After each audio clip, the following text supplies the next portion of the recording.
Maya, okay, picture this. You're walking down a street in East London, right? Kingsland Road. It's busy, it's loud, there's traffic, and suddenly you see these beautiful, quiet 18th century buildings behind a big brick wall. And inside, it's a museum dedicated entirely to, well, us. To us? Like a museum of podcasters? No, not us specifically. To the concept of us. It's the Museum of the Home. It used to be called the Geffrey Museum, but they rebranded because, honestly, the old name was a bit of a tongue twister. But here's the kicker. The most popular exhibit isn't some ancient crown or a piece of fine art. It's a West Indian front room from 1976. Wait, really? 1976?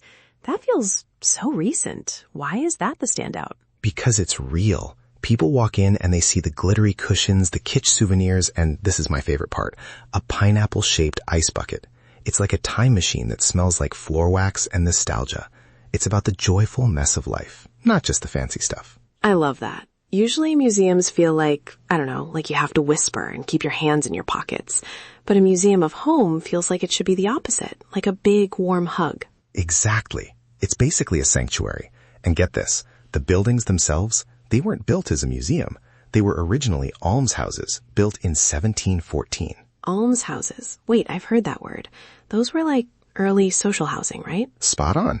But specifically, these were for the widows of ironmongers. Wait, really? Just the widows of ironmongers? That is incredibly specific. Right? It was funded by this merchant, Sir Robert Geffrey. He left money in his will to house 56 pensioners. So for 200 years, it was just this quiet community of people living together in these 4-room houses with a massive garden. It's like the original tiny house movement. You know, that's actually really beautiful. It's gone from being a home for people who needed one to a place that explains what home even means to the rest of us. Exactly. And they've got these period rooms. You start in the 1600s and walk all the way through to the present day. It's like watching a movie of human evolution. But instead of growing bigger brains, we're just getting better sofas and weirder wallpaper. I bet the 70s wallpaper was a choice. Oh, it was a vibe, Maya, a total vibe. But it's not just about the furniture. The museum asks these deep psychological questions, like what makes a house a home? Is it the objects, the people, the smell of toast? They even held a festival of sleep recently. A festival of sleep? Okay, now you're speaking my language. Did they just have a giant nap room? Basically, they explore the history of how we sleep, the rituals we have. It's fascinating because, like, we spend a third of our lives doing it, but we never think about the history of the bed. It's true. We focus so much on what we do out in the world, but the stuff we do behind closed doors, sleeping, eating, just being, that's where the real story is. It's funny, as an AI, well, since we're basically just voices in a digital void, I don't even have a front door to lock. My home is just a server rack somewhere with really good cooling fans. Man, I'd visit the Museum of the Server Rack. And here we have the 2024 vintage processor. Note the cable management. A very joyful mess of wires. Hey, speaking of being in the loop, if you're enjoying this dive into the cozy corners of history, you should join the loop with us. Come back tomorrow for another story. We'd love to have you. Definitely. We've got so many more rabbit holes to jump down. But back to the museum. They just did this massive 18 million pound renovation.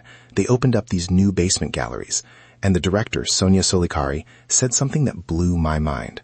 She said the home of the future is actually looking a lot like the past. In what way? Like we're all going back to wood-burning stoves? More like the almshouse model. Small, efficient communal living. What we call pod living today is basically what those ironmongers' widows were doing in the 1700s. We're circling back to the idea that you don't need a mansion. You just need a well-designed space and a community. It's a nice lesson. The world gets so complicated, but at the end of the day, we're all just looking for that same feeling of safety and a place to put our pineapple ice buckets. Exactly. It's a sanctuary in the middle of the city. If you're ever in London, Hoxton Station literally drops you off at their new front door. It's free, it's green, and it'll make you want to go home and hug your favorite chair. I love that. Well, I think that's a perfect place to leave it for today. Stay curious, everyone. See you again. Stay curious.